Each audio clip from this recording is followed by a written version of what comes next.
college football, I don't know if he's a legend, but at least former Georgia football star David Pollock had some things to say about the Oklahoma Sooners. We'll discuss that coming up next here on Locked On Sooners.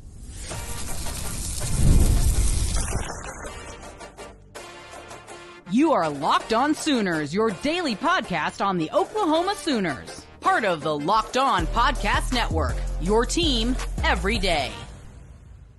Thanks again for making Locked On Sooners your first listen every single day. Shout out to all the everydayers out there tuning in and subscribe to the show wherever you get your podcasts. We're part of the Locked On Podcast Network, your team every day.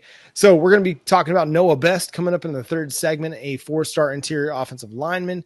But first, we got to talk about what David Pollock had to say about the Oklahoma Sooners on a recent episode of See Ball, Get Ball. He said, I think Oklahoma shoots up, like immediately shoots up and becomes exponentially more competitive.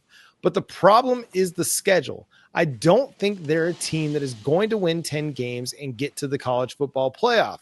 Jay, am I taking crazy pills here, or is the schedule not really as tough as people want it to be? The names on the schedule are very tough. Historically, those names are definitely ones that you would be terrified of. You would shiver in fear in seeing those names on your schedule. We're going up against like 7 new quarterbacks. Like, if anything, the Nico Yamaleava transfer kind of made it a little bit easier, possibly, for Oklahoma. Now, I like Joey Aguilar. I think he was a solid quarterback at Appalachian State, and he comes in with a lot of experience, and that's usually quarterbacks that Josh Heupel does very well with. Usually the second year. Not the first. The second year is when they show up. So I can see Tennessee getting back to being a threat in another year. But this year with most of the schedule, look, I know that the Oklahoma Sooners did get, handed a pretty tough one last year. But you went up against a lot of experienced quarterbacks who was running in systems they've been in for a bit. We're not seeing that much this year. Texas, Arch Manning is probably one of the more tenured. Him, Nussmeier, and then Lenore Sellis. That's it. Everybody else is basically dealing with new quarterbacks, learning the system over the summer and in the spring and trying to figure things out. I'm not that threatened even by Lenore Sellers this time around because they lost some key defensive pieces, and we've got to see if he's going to develop better as a passer. Nussmeier should be good. There's no excuse, but that wide receiver room is still, they kind of revamped that. They've added some injured players as well, so we got to see if they're actually going to be ready to play. But then, John, you look at Texas. They're doing a whole refresh over there, and sometimes it works out well, sometimes it don't. We'll have to see, but if I'm being 100% honest, what about this schedule makes everyone feel like all those teams we're playing against going to be that good? If they are not that good, does that hurt us when it comes to the season? If we go out there and win those games, does that hurt us? And I get David Pollock saying we won't win 10 games. We got to prove it. I am totally in agreement on that. But John, please explain to me, what about this schedule is so terrifying? Yeah, I'm going to start by saying I'm not terrified by the schedule. Are there teams on there that, look, were really good last year? Yeah, there were. You had Ole Miss that won, 10 games. You had South Carolina won 9 games. Tennessee won 10 games. Texas made it to the semifinals of the college football playoff. Michigan, 2 years ago was the national title team. Different head coach, a revamped team after a bunch of guys went to the NFL draft. There's a lot on the schedule that on the surface looks really tough. On the surface, it looks tough. But when you really start to think about it, it ain't that tough. You get to play Ole Miss in your building, and they're still not as good as a team as they were last year. You listen to our guy, Stephen Willis from Locked On Ole Miss, talk about it, and he says that was the best roster in college football. And let's not forget, Oklahoma led them at half. If they had any semblance of an offense, they win that game because the defense was doing its work. They were doing great against Ole Miss. It's just Oklahoma didn't have an offense to take advantage of it. You look at the South Carolina game, who knows what that game looks like if you don't turn the ball over, if you punt the ball on your first 3 possessions. There's no telling what that game looks like, but you turn the ball over deep inside your own, territory, and what was it, 2 defensive touchdowns on those first 3 drives? That completely changes that completely changes everything in that game. There's no telling what that game looks like otherwise. The Texas game, Texas was really good last year. Oklahoma was terrible. You still don't know. And like you mentioned, Texas is going through a big revamp on the offensive side of the ball. I think the defense is still going to be really good, but they lost a lot of experience in the secondary. Can Colin Simmons and Anthony Hill Jr. and some of those other pieces do enough to make up for those losses? We'll find out. But I don't think it's as tough as everybody wants to make it out to be. I really don't. I also have a little bit of a bone to pick with David here when he says they're going to be exponentially better. What do exponentially mean, David Pollock?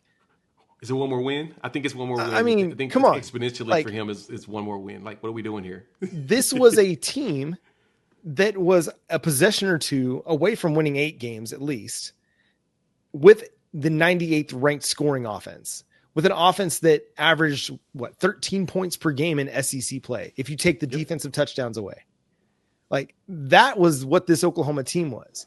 You get them an offense, again, a top 50 offense. And this team is going to be flirting with 9-10 wins because, as you mentioned, it's not as difficult of a schedule as what we saw last year. It's just not.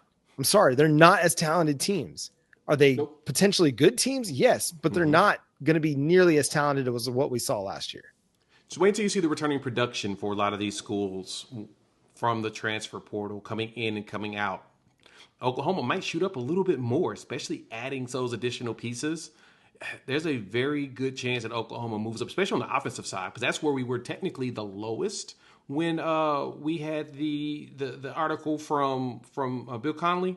We were a little bit lower on offense than we were on defense, but all we needed to do is add some more experience there, and we added a running back that it's going to really change a lot of stuff for us going forward. So it's amazing to me this is where we're at. I would not have expected that Pollock would say we are going to be exponentially better and then say we're not going to win 10 games. Like literally 3 games where should have been won by the offense, just having a competent offense. And to me, you win 9 games on this schedule because of how hard everyone says it is. John, you're making the playoffs. Like that's it. You're going to go into the playoffs if you beat everybody that's of substance. You beat Michigan, you beat Texas, or if you lose to Texas, you beat everybody else, but you lose to, we'll say, Alabama and LSU. You're probably going to make the playoffs. They're going to look at you and say, this team's a little too good.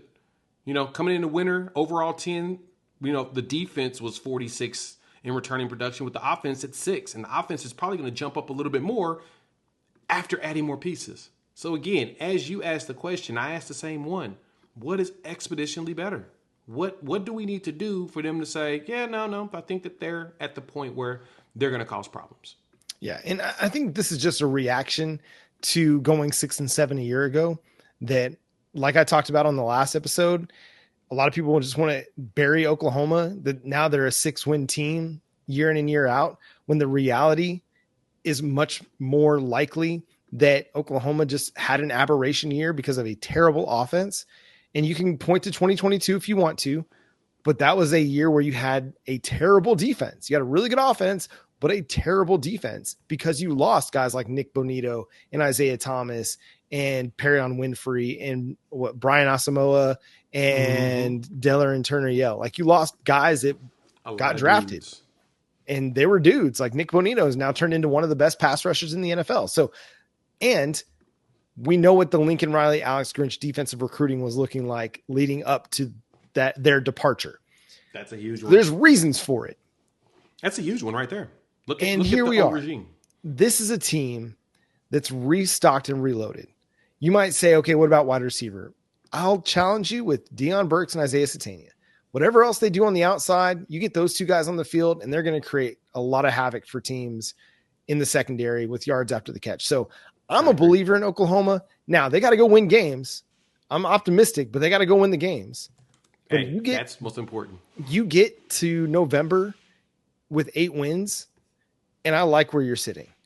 If you can get down the stretch and go 2-2, or say you got 7 wins, but man, you gotta get to that final 4 games, final 4 games against Tennessee, Alabama, Missouri, and LSU.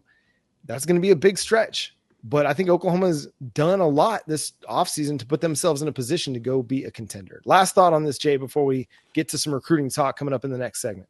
Yeah, with the competent offense and the way the schedule is set up to look pretty favorable, we should be fine. We'll shock the world. Barring injury. Knock on wood. There you go. Oklahoma ready to shock the world. Coming up next, can Oklahoma pull off a big recruiting win? They're getting close. We'll talk about that coming up next here on Locked On Sooners.